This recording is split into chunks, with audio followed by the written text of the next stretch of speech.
Welcome back, ladies and gentlemen, the Sith Council on the brand new channel, the SEN channel. I am Kristian Harloff. Thank you for joining us here today. To you guys, we're right on time. To us, talking a lot of nonsense, dilly-dallying, big egos, stomping off at live events, and, of course, fainting at theme parks. That's what we're talking about here today. Not at all. We're talking about The Bad Batch. It's another episode of The Bad Batch. It's another episode of Sith Council, and it's another episode with this young lady. Hello! Hello! Hello! Hello! Good to be back. Nice to have you back. Steph Sabraw is here, Darth Sabraw. And joined, as always, back in studio once again, he is the one and only, the Intergeekdom champion of the world. Yes, sir. Mike Kalinowski. What up, That is me. You got Collision coming up on the 31st, where you could potentially be a double-belted champion again. Would you be the first double-belted champion twice? I don't think there's ever been I two. have so many records, I've lost track of this, Kristian. So what is it? Hold on, Collision. This is what was July 31st. That's when it's going. That is when it is airing to the public. Airing to the public. Okay. Yes, Just making sure I was like, Why my don't date you straight. keep a notepad of I all gotta your know accomplishments? Well, I don't know. I think so. I'd be the first two-time double-belted champion. There's only been so it's me, Dan, Rachel. Neither of them Sam. have done it twice. Sam. I'd be the first to do it twice. You'd be the first person to be double-belted twice. Yes. Yes. I'll just add it to a list of my distinguished You accomplishments. do it. And then you would tie Dan Merle as far as Title, how many but as Dan would champions. say, he's defended and I have it. Yes. And I'll have a chance to do that coming up very soon. You will against Chanju Dandapani, which will happen sometime in August. Yep. But we're talking about Star Wars. We're talking about The Bad Batch, and we had another episode here today. What episode was this? 10. 9. No, I think Steph's right. Is Yeah, it? it's 10. Steph is probably always right over me. Yeah. You're going to lose that championship if you answer questions that fast. It doesn't matter in my league. Don't you worry about that. Yeah, that's Don't true. you worry about that, Jimmy Choo. So In this league. Yeah. Anyway, This so league. we have this episode. I thought was pretty good. I liked it. I think that the thing that I enjoyed about this episode the most, there was one particular line that I liked a lot. And What was that? It was so Omega is left. I don't even need these today. We don't have any ads. There was Omega was left alone with Rhea Perlman, and she didn't like being left alone. She wanted to be with the Bad Batch, but they were able to go off and do their own thing. Yeah. Except every mission has been okay. Omega's there. She gets in trouble. They have to rescue her, or she kicks some ass. Then she helps them. And I was like, let's do one with the Bad Batch on their own, and they did that. But they also didn't make her obsolete by her being out there. And then you find out she's from the reveal we have that she's essentially a Jango. She's Jango Fett. She's a strategist, and we were able to play that out with the games, and she was able to, and it paid off all the debt, so we don't have to keep doing these side missions for them, because it's like, oh, now they still owe her $60. She cleared your debt, boys. You're free to go. Yeah, that was a great way to get out of that. So, Steph, what did you think about this episode overall? I feel similarly. I liked it. I thought last episode was significantly better, but this one was better than the ones that we were getting before, where we still got enough world building in this episode, and the action was cool. And I thought they did a really good job of fleshing out what it was looking like after Order 66, like every senator being taken, because we knew that was happening. Palpatine ordered that they would be killed or had to join his side. So that was cool. And then I also liked one of the lines when he said, what was it? Live to survive another day, to fight another day, survive to fight another day. Yeah. I think that was a line from the Clone Wars too. I forget. I think it was it Saw Gerrera? I believe it was originally from Emperor Hirohito back during the Manchu Dynasty. Was where that came from. Who are you? Thanks, historian. Yeah, but either way, I think that it was what I liked about that particular thing that you're talking about, Steph, was there was a game that came out in 2000. It's either 14 or 2015. A game? Yeah. Video game. Yeah. In Star Wars. Yeah, but I think it was like a mobile game. Oh, I don't play those. No, and not a lot of people did, but I can't remember what it was called, but it was the first game that took place after the events of Episode 6. Right after Return of the Jedi, so it was very similar to what's going on Raxus in this episode, where what you're talking about with the senators who have to go with it, and it was like that. It's like, okay, the Empire is taking over the galaxy here, and this is the height of what they're doing. But I said to Mike as I was watching the end of the episode, it also seems that the Bad Batch is starting to get a little more instrumental in the formation of the rebellion. Right, because if you look at planting the seeds, but if you look at the senator like this dude, he's gonna have more fire. Like they say to him, live to fight another day, and so now he's gonna be pissed off. He wants to save his people. He's got to figure out a way to do it. So he's probably gonna link up with a lot of these other people who eventually form the rebellion. The rebellion, I loved that scene. It was very, not current is the word to use. Very. Not prevalent. It's current. Yeah, it was parallels to what we go through 100%. And you see on the news every day, and not just in our country and countries all over the world. I was like, this is it. The people are rebelling against it, and then those troops come in and like, oh no, you're not. And it's just like that's. My wife walked in at one point. I said, "This reminds me of Washington D.C. last year." Yeah. Okay. There you go. 100%. The curfews. It was just and it's always under the guise of we're doing this for you. It's for the betterment. Mm-hmm. Right. It's always wrong when someone says that. Never. Well, but it was still, and they had that, and that whole scene in the beginning with the droid where he's like, I can't do this. Like, what am I doing here? With the monocle man. Yeah, and the droid's like, just shut up, and like this is how you're gonna do it. And he's like, nah. The way the droid was sounding at first, I was like, is the droid part of the Empire? And right. He's just like this kind of watchdog for the senator guys. Like, oh no, that's his aide. Oh, okay. The droid was just trying to protect him. Yeah, which is what I like. What I understand is what's going to happen if you do this. It's a droid. And I love that line also when the droid is the one who hired him and he's trying to tell him, oh, listen, here's what happened. We don't care. Well, right to the point. I like you guys. I don't have to basically keep talking. The droid that doesn't want to talk, which is great.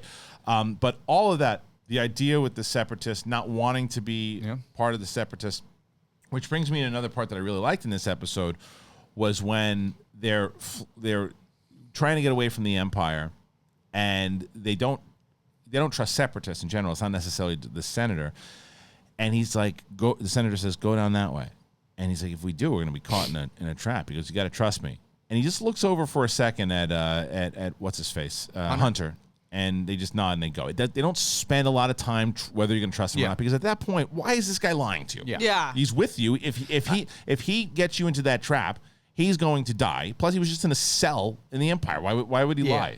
I thought the funny thing about that scene for me was the whole chase in the walkers. I'm like, the slowest chase it's like, the walkers are so slow. It's just, it was very funny, but it was very realistic. Right. They showed, and that power that comes from those things, when they're like, blowing holes in the walls. And stuff, but it got blown. The whole back end got blown up pretty quickly by the similar machine, which was, I wish we had that in any part of the fights before, because it takes so much to take down a walker. Right. But I thought hit it in a weak spot. I liked Omega's plot line too. It just shows that she's continuously the MVP. She's been the best one, saving their asses every single week. Well, the way that she did it is like, I think it was a collective thing. That's what I liked about it. Oh, you know what? You stupid ass. What happened? What's wrong? I'm an idiot. Oh, the big thing. Yeah. The big thing. Yeah, that's what it was, but it's not. There you go. Okay. I knew it from the second I saw it. I'm like, it doesn't look right. Ass. But by the way, just as we keep going into this episode and keep on talking, we'll talk about some other stories that are happening in the world of Star Wars. Please, if you didn't already and you're just finding us for the first time, welcome. Please go ahead and subscribe to the YouTube channel. That is the brand new SEN channel. That is where this show will live. Please make sure that you subscribe. But the most important thing is the podcast form. That is how a whole new venture in SEN in general. If you want to support, if you're not able to send donations into SEN, the live show, which will happen on this channel every day, 10 a.m. This show obviously airs at 4 p.m. on Fridays. That could change depending on what's going on with the new season of Boba Fett and all the other stuff. But as of right now, we're going to be airing on Fridays. So go to that podcast feed. Please go and subscribe, whether it's Apple Podcasts, Spotify, Google Podcasts, anything that you can do. Please go ahead and subscribe over there. But was there anything else inside of this episode for you guys that really stood out, Steph? I'm trying to think. Yeah.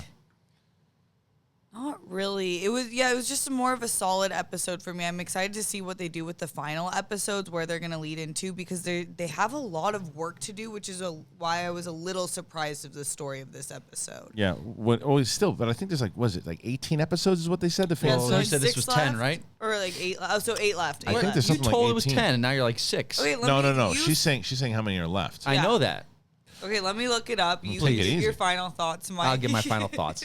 I feel, because I remember early on, a lot of people were feeling kind of let down by this show. They're like, oh, it's another, tagging the kid along every mission. I think if last episode and this episode were shown at the beginning, or maybe around 3 or 4, it wouldn't have gotten the kind of the downslope that a lot of people said about the show. Yeah, I mean, well, that's because this is what I like. These past 2 episodes were your phenomenal. favorite. But that's why I like Yeah. television so much more than I do the films, because it gives you that opportunity to say, well, I didn't like a lot of that stuff that was going on, but now the way that it's eventually played, and I've only had to wait a week to do it. I'm curious. We haven't seen Crosshairs in 2 episodes now, so Well, yeah, we saw that's him true. in. He was there briefly. He was the first frame of last episode. All but pissed. it's not I'm licking plot my wounds at the moment. specific. Interesting. So, but I like that. I like these missions. Like it's not the quest with the baby around tagging along, and we got to be careful with her. It's like these are, but they, like you said, they gave her something to do that was very integral to the plot and the story moving forward. So. And I like that they ended on the fact that Hunter played that game knowing that she was going to win. So clearly she's going to be. Does a part anyone of every know mission. the correct game on how to play that game? It just seems No, random. Like what's I'm it, going to push something buttons and chess? they just beat each other. I It's love the that Jarek, game, isn't though. it? I That's wanna called the play Jarek, it. right? Yeah, I think it's Jarek. it's the one that you first get introduced to in Right. episode 4. Yeah, but like, is And there same any- sounds? Same like, sounds. I guess which we is should great. ask Alex Damon if there's what are the rules and how do you play this? Would you I'm ask like, Damon or would you ask Dimolanta? oh, look at fighting words. Yeah, at this Dem's point. fighting Who words. would you ask? Holy crap. Who would you ask? It's the truth. Damon? You'd ask Damon still? Yes. Star Wars explained. That's what I'm that's saying. true. Star Wars explained. I It's understood. like I get it. It makes sense. playing a game of trivia is different than just general knowledge. But So there's 16 episodes. This was Oh, there were. episode 10. Okay, so Yes. 6 left. So this is also why I think that I'm 16 episode 10, 6 left then. 6. She just Not said. 10 left. You said 10 left. No, I didn't. Yes, you did. See, you see, he doesn't. Yeah, I know. Kristian, Yes, now I know. hear you. I know. did. He's punch drunk. Yeah. What? He's loopy. He's punchy. Yeah. Maybe we should name the dog Punchy. Punchy. What movie is that from? Chicken. We should name the dog Punchy. Yeah, Punchy. I don't know. Give me a decade. 2000s. Oh, God. Punchy. We should name the dog Punchy? Punchy. All right. Oh. Which one? It's Rocky Balboa. Atta girl. Rocky Balboa. Anyway, okay. Look, so we have a lot to talk about with other Star Wars stuff going on. I go to StarWarsNewsNet.com. If you don't, you should. And it's funny because people have been talking about Boba Fett, and we didn't even do the reference of sister. You have a twin sister. Like he's got a twin sister. Yeah. Also, I saw a photo. Did you guys see that photo on Twitter? It was putting young Boba next to Omega. No. And they look exact. They look so alike. Do they? Yeah. And I just didn't put that together ever. Oh, they have to meet, right? I think so, because he's only like 16, 17, Would he or be 15 at this point. He's older than her, right? Right. So he's Yeah, not. so So he's not a old- twin sister. Yeah, older, but like How- still brotherly. Yeah. Yeah. I mean, unless they were born at the same time, but he wouldn't Is be the her same so age. her matter is taken from Django? Yeah. Her DNA is Yeah. taken from Django. Yeah. Both of them. Both of them are 'cause Direct they're the clones. two They're both direct clones. pure bloods or whatever Yeah. they call them. But they just took hers later than Django. Yeah. Well, Yeah. wait a minute. So okay, so they took they give the sample and Django's like, hey, I want an unaltered clone for myself. Yeah. So I don't think he knew about Omega. No, yeah, I don't think Django. so. I don't think Django knew about it. so then that raises the question: did they have the sample there? His unaltered DNA that they kept? Did they lie to Django and said, Probably. we're keeping I don't think Boba's those and things are the most trustworthy. That's species. interesting. That leads a lot. If Boba or Django ever finds out about this, There's to a go lot back of to Is deal Django with the that. father? If whoever finds Boba ever finds out, I think Django ever? Django's dead. Yeah. The hell are you talking about? Shut up. Yeah. What, his head's gonna come back off and go, Shut up. Yeah. bouncing around. No. Who killed Django? 5, 4, 3. Nice. Atta girl. Come on now. Look at you. And he does you the- just thought he was alive 5 seconds And ago. he just didn't looks you? That's right. He did. looks at the head like, what is that? What are you doing there? Just straight up Pulp Fiction. Yeah, Really good, that was Samuel L. Jackson. It's almost like that Mace. David This Blaine. party's over. You ever see that David Blaine sketch like Mikey Day did like years ago? It's like in maybe like early 2000s. And the guy playing David Blaine, he would do a trick, and he's just like, "You don't know where my phone is," and he just like pulls it out of his back. He's like, and then he looks at the camera and goes, "It's so funny." David Blaine, where is he? Probably Jumping out of an airplane. Probably in the light fixture I was somewhere. Shannon took me skydiving for my birthday. With David Blaine? And he was on the plane with us. Was he? No really? way. He was learning skydiving, and my instructor guy was like, I'm strapped to him. I'm like this, Learning 15,000 skydiving. feet up. He's like, And- that's David Blaine over there. I looked over at him. He goes like this. He goes, just give me a head nod. And then I'm he like, just jumped out of and a then plane without a parachute. And jumped out of a plane. Without a parachute. He goes, watch this. Such a good. Oh, Out he goes. I'm like, he didn't have a parachute. Yeah. Like David Blaine. Right. no At- way. Yeah. Steph, come on. Come on now, Steph. Come on now, Steph. Come on now, Steph. I hate it here. And he was eating chicken on the way out. too. God damn it. Jimmy Chicks. This, Yeah. What? what you just just did. That was his magic thing. Oh, magic. okay, I don't they memorize don't his you know? They've got to movements. do. They distract you They with do. the hands, and then they do Yeah. stuff like this, Did and then you- they pull stuff did- out of your. Tying it all into Star Wars and David Yeah. Blaine. Did you ever see the video with Harrison Ford and David Oh Blaine? No. that is. It's the I best. asked Robert Parker to explain that trick to me. How would he know how to do it? He's a magician. What does that mean? They Then why isn't he doing? They're part of a tricks like David cult. They're part of Blaine? an But he all. knows how to do that trick. Was he a part of the He castle says it was thing? probably planted. Because I'd ask you because he hadn't seen it, and he goes, Okay. "Okay, was the fruit? Was it randomly placed?" I was like, "Yeah." He's like, "Was it? Did you see him cut into the fruit?" I was like, "Yeah." And then he had not seen the trick, but he was able to explain like, "Did this happen? Did this happen?" And I was like, "Yeah." And he's Yeah, like, but Harrison Ford picked. Harrison Ford. But he picked a deadpan particular- reaction. Yeah, because he Get picked. the fuck because out he, of my office. Yeah, Get 'cause the he fuck picked- out of my Stop, house. Watch It's the like- cursor. Oh, no. So he picked like he's like pick any piece of fruit. Right. So the only thing that they could Well, have maybe done, all the fruit was one of them. That's the only thing that they could have done was rearrange all of the fruit and put it in. You gotta Right. watch the clip. It's on Okay, there. I It's wanna- phenomenal. okay. It's fantastic. It's really good. All right, so look, speaking of Star Wars, speaking of everything else that we're talking about, go to StarWarsNewsNet.com. Our friends over there, they are they aggregate every story that's going on, but they have the original stuff that they do. They have a great podcast that they do with James and Lacey and John, The Resistance, and you should go and check them out. But some of the stories, I guess that the Clone Wars landed 3 daytime Emmy nominations. That's a big story. Wow. Good for them, especially the last season. They kind of deserved it.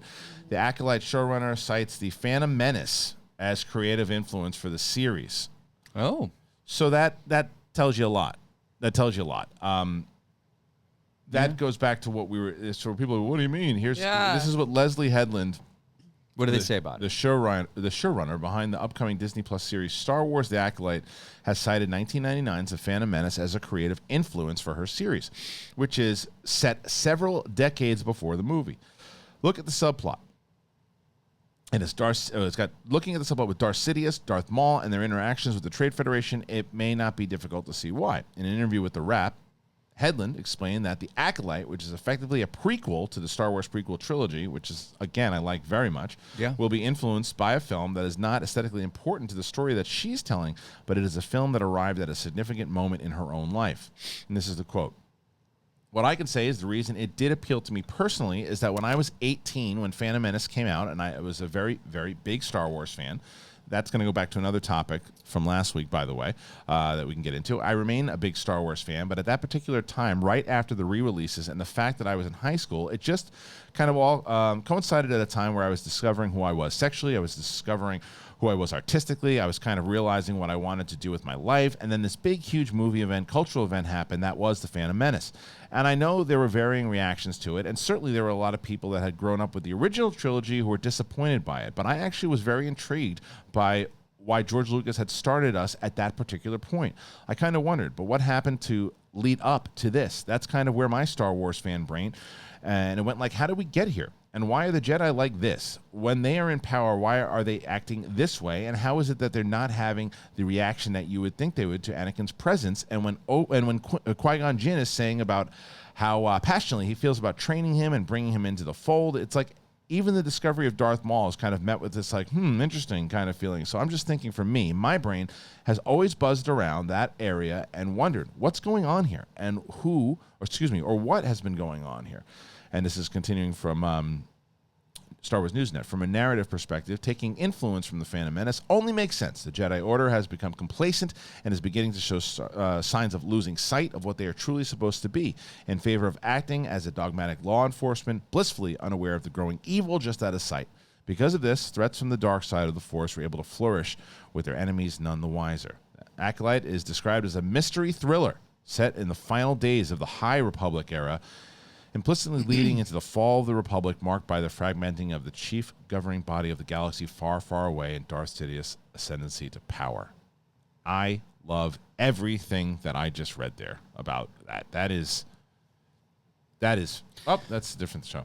That is so exciting. Steph, go ahead.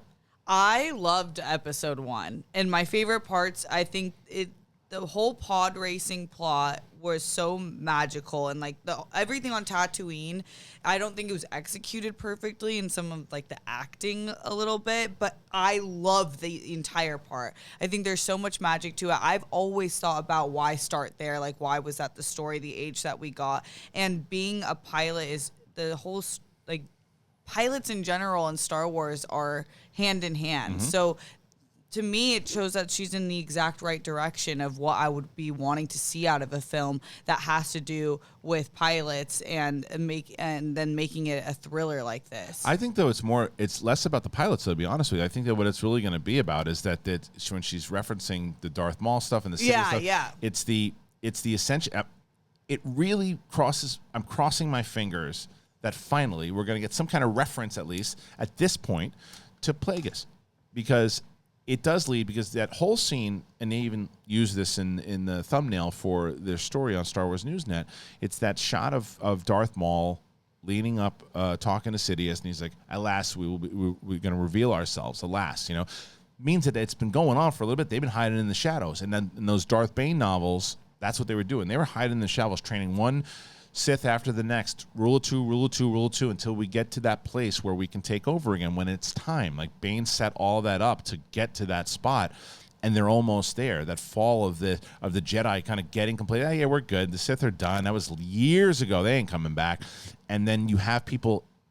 The best thing I think that could happen inside of this series is seeing whoever the two Sith are at the moment, causing havoc, causing problems, and the Jedi. Some of them will discover them, but they'll die, because they won't live to tell the tale. That's could be extremely exciting. I love what she's saying there. And going to your point, Steph, about the prequels, I've said this since day one, even when I've come around on the prequels a lot more now than I did when I first came out. There's no doubt about it. But I've always stayed true to the fact that the story has always been there. The story from episode 1 to 3 is the dialogue's terrible. It still is. There's some bad acting in it, but it's not really the actor's fault. I don't think they were directed very well in some of the things. But the story and the plot and everything that kind of leads up to where we got, and even those scenes of Darth Sidious and Maul saying, okay, this is what we need to do. This is what we have. This is a strategy. And there was so little of that, and I think a lot of people wanted more of that. So if they do flush that out, which the dark side of the Force has not been flushed out enough in movies at all, and so this could be a really cool one to do that, explore that. What do you think, Mike? Yeah, I gotta say, because I have come back around on the prequels. I was, that's, you remember Phantom Menace and FSU. Yep. Nathan and I, my college roommate, my best friend, we bought tickets for 4 showings in a row. We dressed up, and when we saw the 12 o'clock, the 3 o'clock a.m., the 6 a.m., and the 9 a.m. showing. It was huge. I mean, it's a different thing to think back to those movies to now when you like an MCU film, but we all buy tickets. Who'd you dress up as? I was Obi-Wan. Right? Yeah. Obi-Wan. I remember that very clearly. I remember going to the theater and seeing you guys leaving, but you guys were dressed up. I was like, oh, that's pretty awesome. But and we made a point to say, okay, that for the next these three films, wherever we are in our lives, we're living, we're going to get together, see these films dressed up. We did it for Attack of the Clones. By the time Revenge of the Sith rolled around, we were so kind of burnt out by Star Wars and let down by it. We didn't dress up. We didn't see it together. But now, Schmodown related, I've had to watch these films ad nauseum. Phantom Menace is my favorite of the 3 prequels. I love it. There's just something pure about it, genuine. I think the other 2 got so technical with, you can tell it's actors in a soundstage with a blue screen. Those are what those 2 films are. At least Phantom Menace, they were on location. You feel it just on location filming, and this is what I'm dealing with right now with some people about like Shang-Chi and the Eternals. Shang-Chi looks great, but it looks like it was all shot on a soundstage. Eternals looks awesome. And because So you're saying just from the trailer? just from the trailer, what we see, because the director made a point. She's like, I want to go on location. And Feige got a lot of kickback because he had made kind of a comment about shooting on location as opposed to green screen. And everyone's like, that's how movies are made, on location. It was a bad way that they twisted his words. But if you look at Eternals, they shot on location because she's like, I want to shoot on location. And it just gives a different feel to a film. It just does. And Phantom Menace has that. I mean, I know there was green screen, but it just, they were in Lake Como for Italy, and they went back to Tunisia for the Tatooine stuff. And now, 20 some odd years later, watching that film, it holds up so much better than, like, Attack of the Clones is just, it's just so, like, cartoony. And it just, you could tell it's like, poor Ewan McGregor. And that guy can act so well with, like, a stick with a ball on top, when he's surrounded by everything else is blue. Well, I'd say that I think that the difference is having children, watching it with my 9-year-old, when I was watching The Phantom Menace and watching her eyes and watching the movie through her eyes, I gained a different respect for all the movies in a different way, because you probably saw Phantom Menace when you were her age, if not younger. Yeah. And so to you, that's... I loved it. Yeah. That's what Nathan says about Phantom Menace, because he's like, guess what I have to watch today? Phantom Menace. My kids love Jar Jar. Yeah, but that they was the do. point. They gravitated him. And so George knew what he was doing back then. He knew. He's like, I need this character. This character's for the kids. And every kid that watched it and grew up at the time, they love Jar Jar. Right. And love him. And it's like, we just responded to things differently when we were, like, because when we were kids, the original trilogy is how we responded, right? Yeah. And then for Steph and for other people, like, they responded to, and it's the same way. Look, there are people out there that I'm not a massive fan of the new trilogy. I'm not, but there's going to be a whole new generation. They grew up on that. My daughter loves the new trilogy. So my wife, by the way, who doesn't like Star Wars at all, the only one she'll watch is the new trilogy. New one. That's I it. love, like, for me, Force Awakens. Force Awakens is amazing. But it hits to me. like Phantom Menace, and it hits like the original trilogy. It plays those beats, and it just feels like those. And It's got a kind of Matrixy thing for me now. The Force Awakens? Yeah, because when I go and I watch, and the reason I say that is when I go and I watch The Matrix, I watch it, I'm going to go, okay, I love The Matrix. I mean, not in the same way, but I mean, the fact that the same feeling where at the end of it, I'm like, I don't really want to watch the other ones. Like Matrix I did 2, that recently, like Matrix 2 and 3, I don't want to watch them. And like after I finish Force Awakens, I'm like, definitely don't want to watch Last Jedi, and then I don't need to watch. I'm like, yeah, I'm just gonna, and then what I've done many times over is like, then I go, yeah, I'm just gonna watch Mandalorian again, and I watch Mandalorian. Like to me, I could go something about the first one I could go 1, 2, 3, right? Clone Wars, Rebels, 4, 5, 6, Mandalorian, and be good. What about Rogue One and Solo? Oh, Rogue One. I right now, to me, and it goes back and forth, but right now Rogue One is higher for me than Force Awakens right now, because Rogue One's phenomenal. I've gone back and watched it. Originally, it ranked lower, but it just ties in so much more into everything happening in the world, whether it's Mandalorian, whether it's the original trilogy. Obviously, it just ties in more. So to me, and Solo's harder for me to watch, not because it's a bad movie. I think it's a well-made movie. Yeah, I just don't respond to it. I just don't respond to it.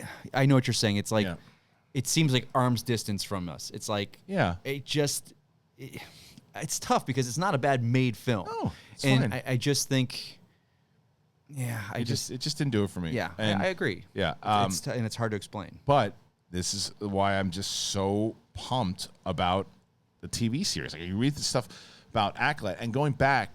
So Steph, and I think you might have been, it might have been when you and I just did the show, but we talked about how fans were worried about because the writers weren't fans. Right. No, we did last week. Last week, yeah. So there's what I had said inside of that was like, but they're brought on. Writers are brought on. Yeah. So if who's running the whole ship? And from this interview alone, what I just read to you, you should go, okay. She's the showrunner. She's the showrunner, and she knows. She's like, I'm a Star Wars person, and since I've always been a fan. But I'm even, the fact that at 19, this meant to me, and I always thought, like, what happened here? Like, that's who you want running the ship. And then because it's her vision, it's her to say, okay, well, look, I need this thing and this thing to happen, and the writers go, well, what do I need to look at? And, well, look at this, watch this scene, and then I want this to tie this, and this, and then they bring that to her, and she's like, no, that doesn't work because of this, and they go, oh, she's like, now watch this and watch this. And watch this. It's like if I brought in a Schmodown writer who's someone who's never watched the show. Right. And I'm like, okay, well, Mike has been a part of this angle, this, and this. Go back and watch this match, and this match. Yeah. And then that writer should be good enough, if I hired them, to say, oh, well, he did this thing in the scene I watched. Maybe he does this. I'm like, yes, that works for that angle. Yeah. And that's what they'll do. And for sometimes it works great when you don't have writers that are slavish to a material, don't have, like, they can come in with those fresh perspectives. Yeah. Like you said, what an example. Like, I think I know the character, what I am, and what I would do. They could give you some materials like, oh man, I never thought about it. That's good. Right. That's real good. Right. And that's what you hope is going to happen, because I don't get nervous at all when the writers aren't like massive fans. If they said that she doesn't, if the showrunner came in going, showrunner goes, yeah, I've seen it here and there. Like, I get it. We're gonna do a fresh take. Yeah, we're gonna do some new things. Then you're like, I get it, and that's like, we've kind of done that before. It doesn't work out great. So it's like, then I get nervous. But an interview like this, it's great. This is like, it takes me back to the behind the scenes with Bryce Dallas Howard on the Mandalorian, the gallery. And it's this line that she goes, "We're just kids playing in the sandbox right now. We're playing with our toys and we're making Star Wars." That is the mentality of every person that goes in there. You go in there like that, you're gonna pump out material like they watching like so many Comic-Con panels, interviews, and stuff with showrunners, writers, actors, directors. You can tell because nothing upsets me more than when an actor comes out. It's like, I've wanted to play this superhero since I was a kid, and you could tell they're saying that for the fans, and they know. But then you get an actor this is a character that they loved. They wanted to be a superhero forever. It's like that, you believe it, and their performance shows so much more. And writers are the same way, and showrunners like you get when they're doing fan service to give a fan what they want to hear. You're telling you what you want to hear, right? And especially in a Comic-Con setting, right? That article right there, like, oh, she's excited. It's ingrained of who she is. Yes. So you can't make up what she said. Right. Like, it just feels ingrained. Experience. And then in addition to that, she's really good from what we've seen. From Russian Doll. And so now could Acolyte, so we're saying there's several decades prior to Phantom Menace. Yes. Mm-hmm. So is there potential for clearly Sidious? No, not necessarily. No, I'm not saying necessarily, but Plagueis. I think Plagueis leads up more. You don't think we're going to see Sidious and Maul? And Maul? No. Maul, this is a couple decades beforehand. I think before. Yeah, a couple. That's 20, 30 years. Yeah, but Maul would be Maul because from what we've seen Maul as a baby though. Maul was still an apprentice. Maul was a baby Maul was a baby. What about comics? Qui-Gon and Mace? They would be younger. I think how many decades though is it though? The article just said several. I'm thinking 3. Yeah. 4. But I think I guess Mace would be like 10 years old. Would they? Or younger. Is he like 50 or 60 years old in that movie? 50 minus 40 is 10, buddy. Oh, yeah. I guess. So I thought 20, I guess. When I heard several, I thought like 30. Maybe. It I could don't know. possibly be that. Either way, I think that they stay away from that stuff so they don't have But you don't even think Palpatine. I don't think they're going to use Palpatine. What's his name? Ian McDermott's been like 80 for like 50 years. Yeah. Right. So come on. Well, they wouldn't use him if he was. No, they would use a younger actor at that point. But I don't think they're gonna introduce. First of all, new people then. First of all, we don't know how long the Acolyte is going to go on for. Is this a mini series? Yeah, you're right. Yeah. Because that to me very similar to what Rome did, and you got to get on that. Yeah. Very similar to what Rome did is that Rome. As I said many times over, Rome was way ahead of its time before like the Game of Thrones and streaming. Like that show made today could go a lot more seasons than it did. They truncated all these years of history because they knew that it cost $100 million to make at the time, and that was like. Was that mid 2000s? Yeah, it was like 2005 around that time. Yeah, absolutely. So, mid 2000s. Thank you. I said absolutely. I agree with you. I said 2005 absolutely. You just want sometimes poor Shannon. Poor Shannon. Oh, poor Shannon. Poor Shannon. Poor me. No, I'm not poor. Poor me. You in your underwear playing Metal Gear. I wasn't even in my underwear. Perfect. I play in my robe. Even better. So anyway, they truncate these years of history into these 2 seasons. But if you do the Acolyte leading up, if you start at this point in time, where then you eventually lead up, and the big reveal in season 4, season 5 is the introduction of, well, who is this young man? Your name, sir? Sheev. and it's Chief Palpatine. And You're he's like, what kind of name is that? It's like Chief. So I tell you, it does remind me of when Fred Savage used to come into the gym when I worked at the gym in the early 2000s. Okay. And is that 2002, 3? That's exactly when that was. Okay. That's right. See? Yeah, but early 2000s. Yeah. But the computer that they had was like this old PC, but it would pop up the name, and so they messed up Fred Savage's name. What was this, Anytime- Bally's? LA No, Fitness? it was some. I don't remember what it was. It's gone now. But they beeped in the card, and it would pop up the name. And so Fred Savage would come in and beep in, and it said "Feed Savage," right? So I was so. Here comes comedian Kristian. Here he comes. Dude, Here he comes. But it wasn't. It wasn't nothing clever except me being amusing myself because I was basically going insane sitting at this desk by myself. He would beep in. He'd walk by and you'd hear me go, "Feed." Say, feed. And Why didn't you take a Snickers bar and throw it in his face? Yeah. And it's like, my computer's telling me to feed Savage. Feed Savage. Feed. Anyway, so. And did he even acknowledge you? Well, he wouldn't hear me. I wouldn't say it to him. But I did see him. But I did see him at a restaurant, and he's eating, and you're like, someone's feeding Savage. He was walking by. No, and to myself, I don't remember who I was with. I go, it's just so stupid. How do we get to Feed Savage? How do we get to that? Heard it, Chief Palpatine. Oh, really Sheev. Listen to him. That's right. Sheev His Palpatine. poor wife. Yeah. God, his poor wife, his Can't poor imagine. daughters. Yeah. Well, you Can't imagine. Can't imagine. I can't imagine. But anyway, so I think that this time period, being able to do that, being able to say, the introduction of each character. I don't know how many seasons it's going to go, and if it does, to play in that time space would be so much fun. But I think Plagueis for sure, and please, I would love. Please adapt some of the stuff that James Luceno did from that novel. If you're going to from the Darth Plagueis novel, I think they're not going to do that just to piss me off. Yeah, you've harped on that for so long. I know. It's out there in the universe now, and they're Why not going to wouldn't touch you it. take from the most popular book? They don't do that material? for anything. They don't like doing that. They don't do that. They don't. I don't understand. Like I think it's an ego thing. I think it's an ego from thing. the writer. But what I think it's like ego? that's someone else's stuff. Nah, I'm doing my own thing. It's so weird. It's You like- hear it all the time. but though. it's- Ego or legal? Ego. I think that it's I think from what you're saying is a mixture of both. But I think that it's for me it's you have this material, and if someone always get those questions, if you could pitch anything to Lucasfilm and get them to approve, what would you do? I would say, and you had the money and you were able to, you're a filmmaker, what would you do? I'd say I would say, hey, give me the green light. I want to adapt Drew Karpyshyn's novels, his 3 novels, and make those like between 5 and 6 series of a television show. That's what I would do with Darth Bane. And then the same thing, well, you got another one. What else would you do? I would like to adapt James Luceno's novel and make it a mini-series of, or a one-off series of Darth Plagueis and make that the series. And I would adapt it. You have all this material, you have all this stuff that you can do. So you want, You have it. Okay. And Knights of the Republic, adapt that. Then write your own dialogue. Yeah, make some and add new scenes. Books don't have dialogue. Like most books aren't written with heavy dialogue like that. So you can work. It's not script. What?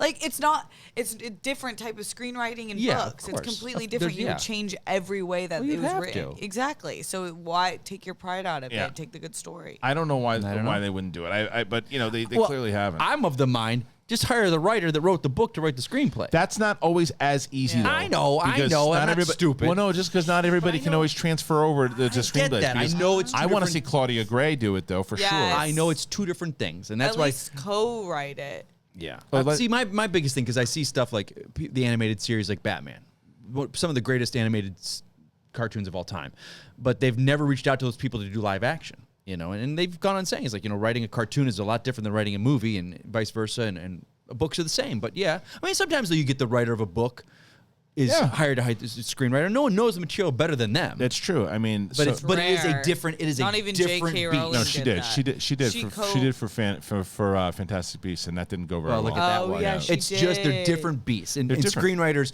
that does them a disservice. But by the saying difference that. with Fantastic Beasts is that those weren't novels. Those were It was a written- throw off. It was like they were the book was a book in right. the Potter universe Right. that they just took. It's like, how come the franchise is done? What do we do? And she's like, well, there's this textbook. That's why I think And that those. But that's why I think that those Fantastic Beasts can go movies. F themselves. I don't mind them as everyone else, but I. What? But I know. I understand. I'm not going to argue There's for a it. I'm lot not even a good in Potter that. fan, but There is. Clutching my pearls, Steph The Sabraw. one platypus that steals gold. Tell me you don't love that character. That's a character. Yeah, no, I'm not going to argue for people who don't like those movies because I understand. The Niffler? It. Is that what you're talking about? It's my guilty pleasure. I did like the last movie. I went to see that last movie. I know it's a Star Wars podcast, but I went to the last movie. And everybody had that face that he's got. You're right like, my name is not this. It's this. It's Aurelius Dumbledore. I'm not Corvus Lestrange. I'm not this. I'm Aurelius Dumbledore. I sat next door. I sat next to Perry Nemiroff, who was on my left. Okay. Mark Ellis on my right, who looked Clowns like on the left of you, Jokers to the right. Looked like someone opened a bag of farts under on both of their noses. Right. Perry wanted out. Right. Ellis was like, never again. I'm never going to see another one. I go, here's me. I liked it. It was one of those movies. I got to say, the second's better than the first. See, that's no one has that opinion. I know. Yeah. And again, I've had to watch these ridiculous, because of you guys, make me watch these damn things. That's how I felt at The Rise of Skywalker. What, that I had such a great time. Oh. No, I was smiling the entire, I didn't mind it as much. I felt like I was on a Disneyland ride. For me, with Rise of Skywalker, and I said it when I saw it, and I say it again, it's like eating just pure sugar. Yeah. It's just like eating cotton candy. Like, you're like, got a really sugar headache. I didn't get any nutrition from this at all. And it's like, no, but you got a sugar rush. And that was pure fan service. Yeah. It was pure, and a lot of it didn't make sense at all. Ray! And I have to tell you something. What? Ray! Right. No. Ray! God, that poor guy. But John Boyega hasn't done anything in a while. Can we get him to scream? Well, he just did that 4 times in the course of an hour. And you want to do it again? Yeah, have him scream. Poor guy. Well, he's got the Force now. Well, you remember he's going to tell Ray that one thing? Yeah, what is he going to tell him? It seem like it's a crush, but perhaps the Force. Yeah, JJ. They'll figure it out on Disney Plus. That's what everyone's going to say now. Yeah, it's a lot of those things. Gotta love John Boyega's scream though. Poor guy. Yeah, I know. But speaking of Acolyte, by the way, going back to Acolyte, because there is a lot of Acolyte news, and the other what news, else we got? The Acolyte is set to begin filming in London in February 2022. So that does mean in London, England. Yes, so that does mean that we're getting the Acolyte most likely in February of 2023. It usually takes about a year. So in that area between January and March, we'll see the Acolyte, which is great. Early mid 2020s. Early 2020s, yes. 2022. Let's 23. Yeah, let's see if they have. No, I mean that's the main thing, and it just goes back more into the. Where are they filming in London and England? You said. Let's see. A new exclusive from Discussing Film has indicated that the series is set to start filming in February 22. The show will make use of the volume technology that made a production like The Mandalorian possible. Let's see. Do they have several of those volume things then? I think because I thought the one was here in LA. Maybe they built one out in London. I would think so. I would assume so too. Money's not a problem. What's up? No, not right now. It isn't, is it? Not for them. Yeah, but that's. Well, let's see. So someone says the dark side could tie in with the origins of Darth Plagueis, who is the man who would become the future. And you're like, what about Drew Carpathian? No, he didn't write that one. That's James Luceno. What about James Luceno? But what I'm curious though, like if they do go with spit it out. You know what, Mike? Go ahead. Mike, wait. You're muted. Wait, now you're muted. No, but this is my favorite thing. Look at him. He's playing engineer now, and I'm gone. Gone. Mike. And you're gone too. No, I'm not. I'm still standing. Use your. I'm still standing, and you're out of screen. Done. I'm sit here with you. I'm sitting here. Get out of here, chicken. Feel that? So feel that butt of mine? Are, it's nice. I've been working it out. It's juicy, as my girl calls it. It's my juicy. So we have this show here. Look, this is the beauty of this show, guys. That you guys get to vote on who you want on this show. The good news is I engineer it, and the other great thing is that Steph can show up here in secret, and he would never know. Yeah. So no one can hear you. No one can hear me now. No, it doesn't. It doesn't carry over there. So do you apologize? No. Never. No. See that now. Do you feel bad for Steph? I mean, for Steph. For Shannon. You don't feel bad for Shannon? Get back over there, you lunatic.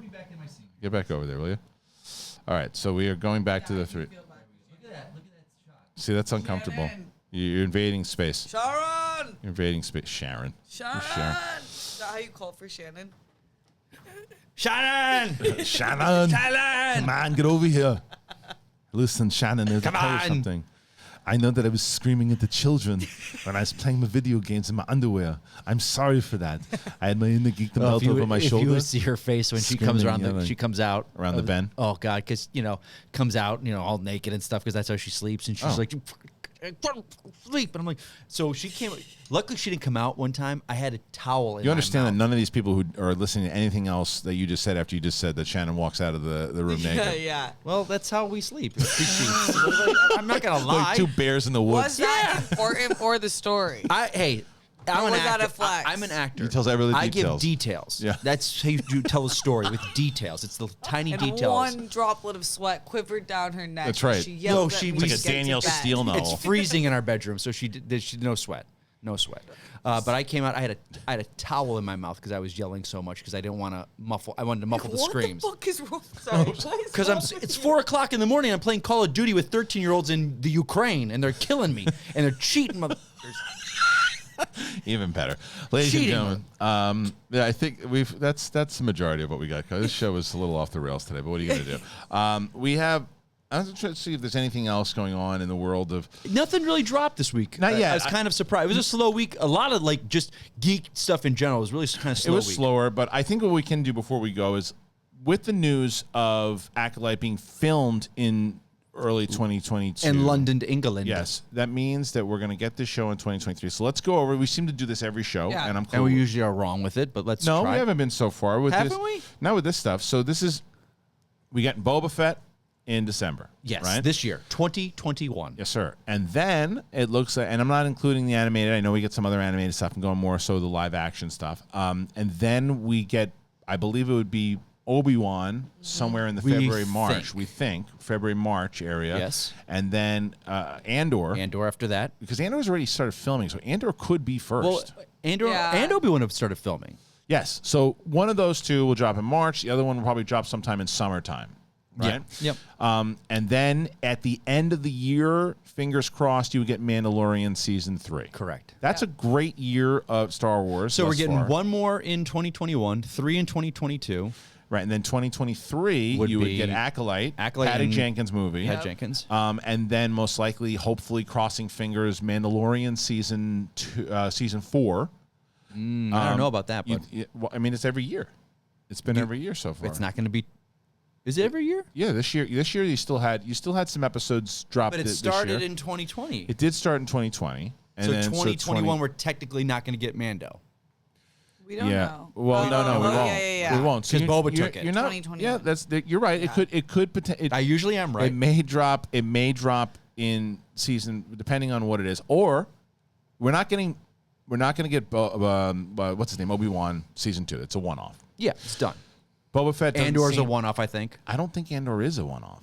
They're going to do think, more? I thought from what I read, Oh, yeah, it looked like remember? Andor. Yeah, it looked like Andor was a season 2. Okay. So Andor could come out again. Okay. So it's rotating where there's enough. And Ahsoka, when does Ahsoka come out? We don't know yet. Is that 2023 or is that 2024? That hasn't even begun We don't filming. know, There's yeah. nothing going on with that. We don't know yet. So, but either way, we got a lot of stuff coming. And then the Feige movie is like 2025. Do you think? Let me ask you this: Or Do you was that think? They didn't even- Taika? Do you Taika's think is because wherever they film in Manhattan Beach or wherever they film Mando and Yeah. stuff, do you think they're now in England with Acolyte because the studio is so booked up with Maybe. production? Like, 'cause Maybe. I think Andor and Obi-Wan are filming down there. Well, the Disney stuff, they do there's a lot of stuff that's filmed in England. Yeah. And Star Wars has always traditionally filmed a lot of stuff in London. And they're, A lot of Star Wars recent actors. lead yeah, actors. Yes, but I that's know, true, but too. that's what Mando to film in L.A. That was a weird one. I think was like, I think wow. it's a mixture of all of it, right? I think Yeah. because they say, well, we filmed so much stuff there, we have so much going on there that let's build one out there. Yeah. They built one out here that they're going to film stuff too. It's probably cheaper, maybe it's over there. Either way, and then they're going to build one in Atlanta.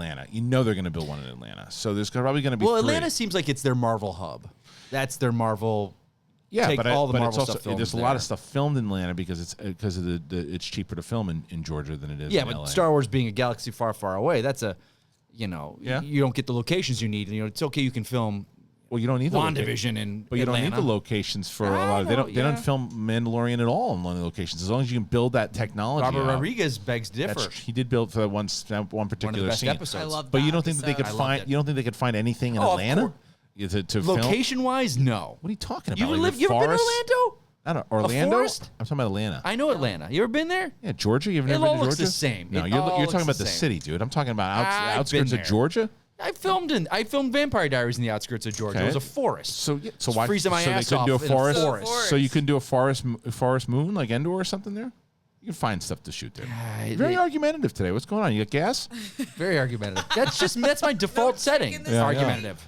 And no chicken. I had no breakfast No this rice morning. Oh, there you cakes. go. There you go. There All you you had go. is Coke. You're like A full-on like double gulp. Boo-boo, honeybee child, Yeah. whatever. Her name. It's a Diet Honey Coke. Thank you very boo-boo. much. Don't you know this about me, Diet Coke? No, I didn't. You didn't So know that your about me? shtick. It's my thing. My shtick. It is. It is definitely a shtick. You're thirst trap and I'm drinking Diet Coke. We got our shticks. Listen, I'm a trapper. I'm a trapper. You should get a shirt that says that. Business. Business? It's business. What's business? Your business? Business. What works on the interwebs?